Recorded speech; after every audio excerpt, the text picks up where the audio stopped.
G'day guys, my name's Taz. Welcome back for another series, and things have escalated pretty quickly this morning and I've ended up buying a bike as a new project. The guy's just about to drop it off. The bottom line is it doesn't run, needs a few things, but it was an absolute bargain and I know the history of the bike. So I'll just go grab it off him and I'll be right back with you.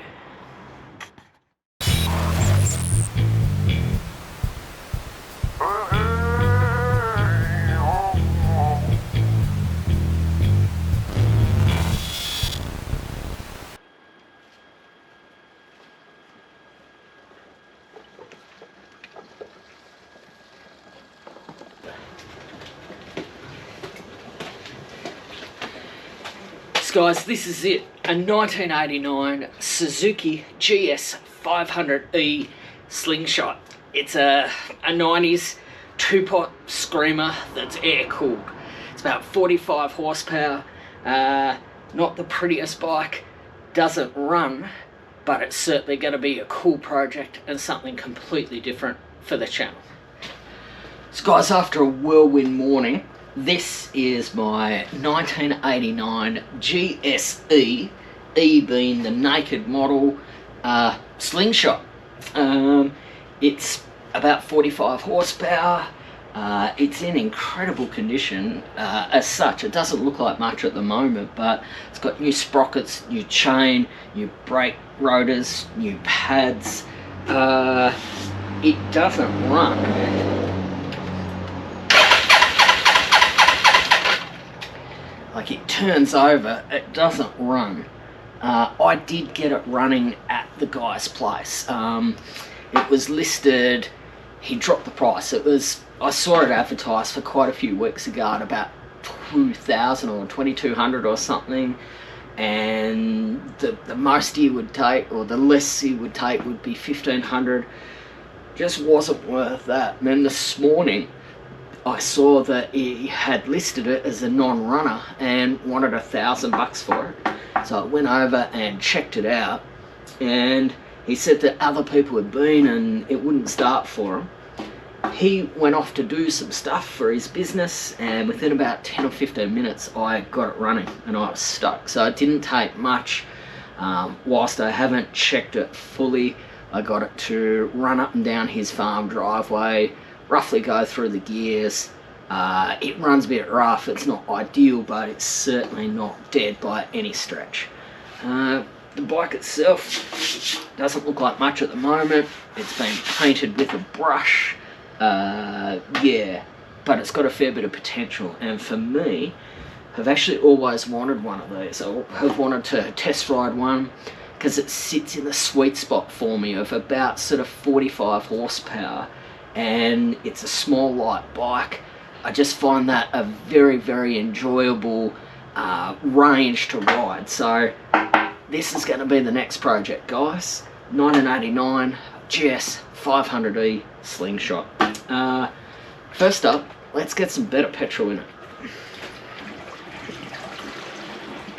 So just went down to the servo, and this is actually 98, and this bike will run on 91 normally, but just with the cleaning products and a few things that have been added to 98, I just wanted to run one tank full through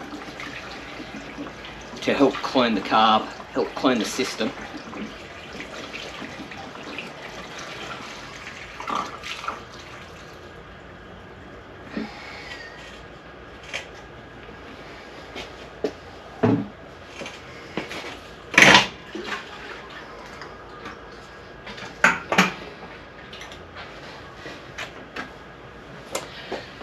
Next thing I want to do, guys, is just put some in-tank injector cleaner in it. I've had some success with this before. If it's only a very minor blockage, often this will shift it along. We want about a quarter.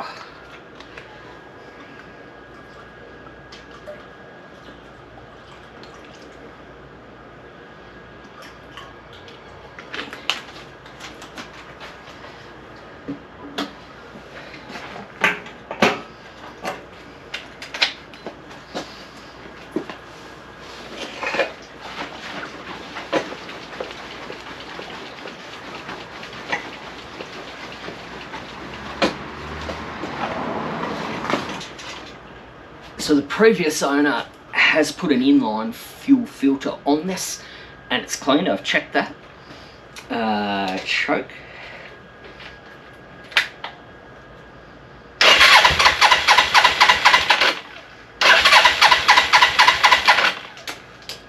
Right.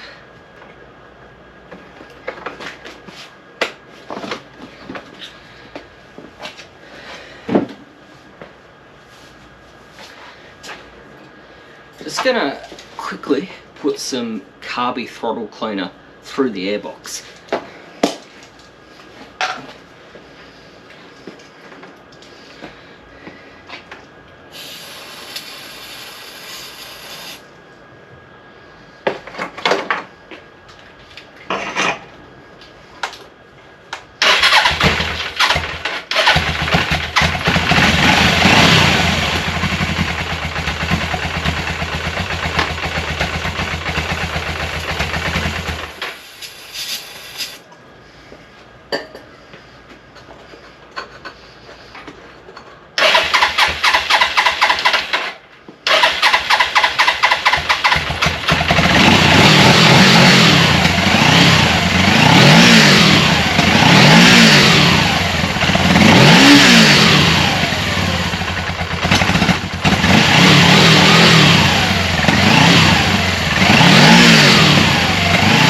So I've pretty much just doubled the value of the bike there.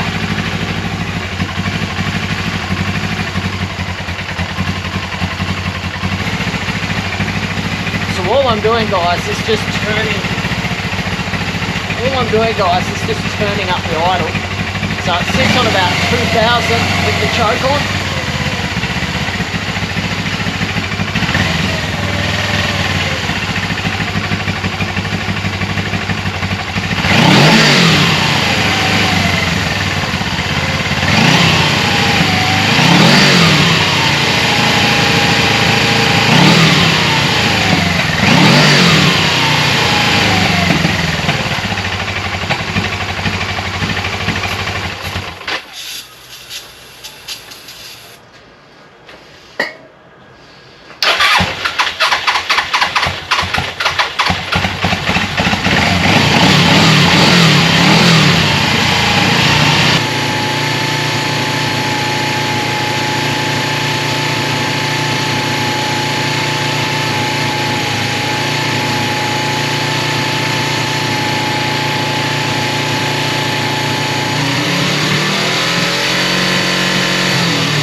has got a fair bit of slack in it. That should only be about the width of a 5-cent piece, a couple of mil.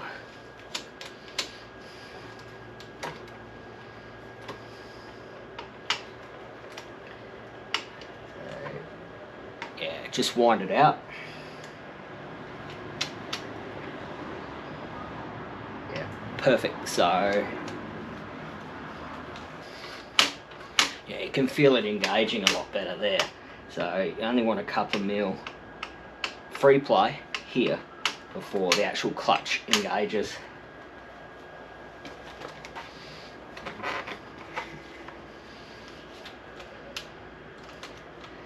The switch mechanism for the indicators works, but it's a bit sticky.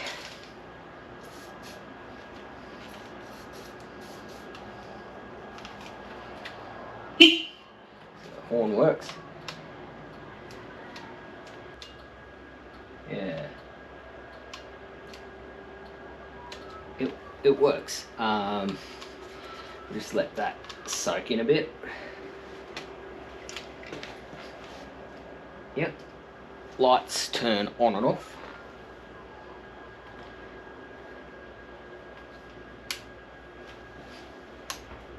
Yep, high beam, low beam definitely works.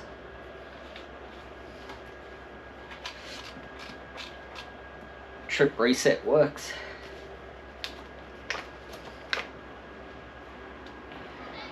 You saw me play with the choke.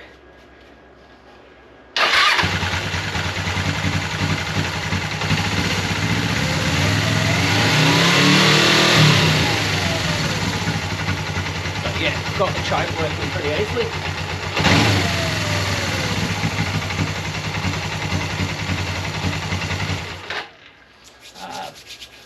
One thing I didn't show that I checked when I bought the bike was the oil. The amount of bikes I've bought that have got no oil in it. I always check the oil, and I always have oil in the car when I buy a bike. That oil was at the perfect height on the dipstick, and it was a beautiful honey colour. First bike that I've ever bought that's actually had decent oil in it. So particularly while I'm just messing around getting it to run, I'm not going to change the oil, but you should, and you should change the filter. Just grab an extension, 14 mil. Yeah, just that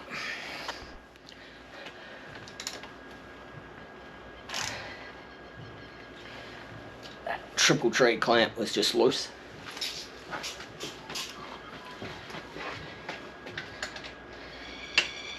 As was this one.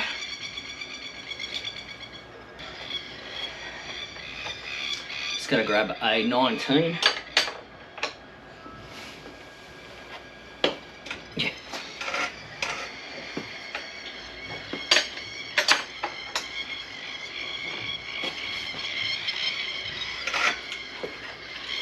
Front wheel was a bit looser. Yeah, front wheel was a bit looser than I'd be comfortable with.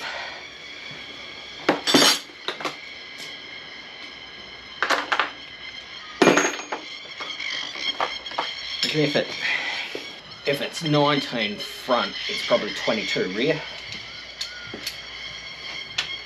Yeah.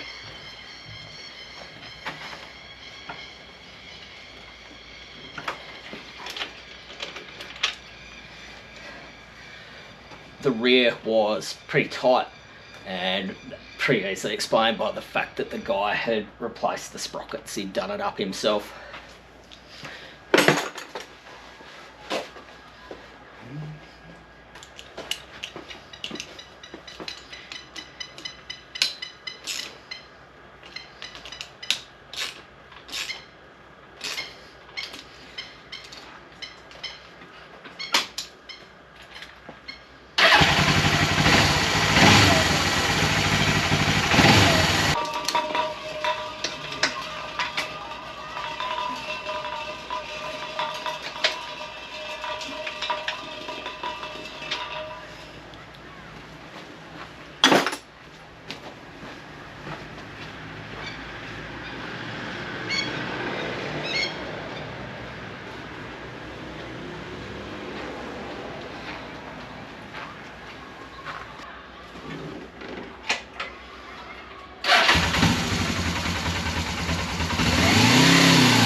chain lube on.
Guys, the bike started pretty easily.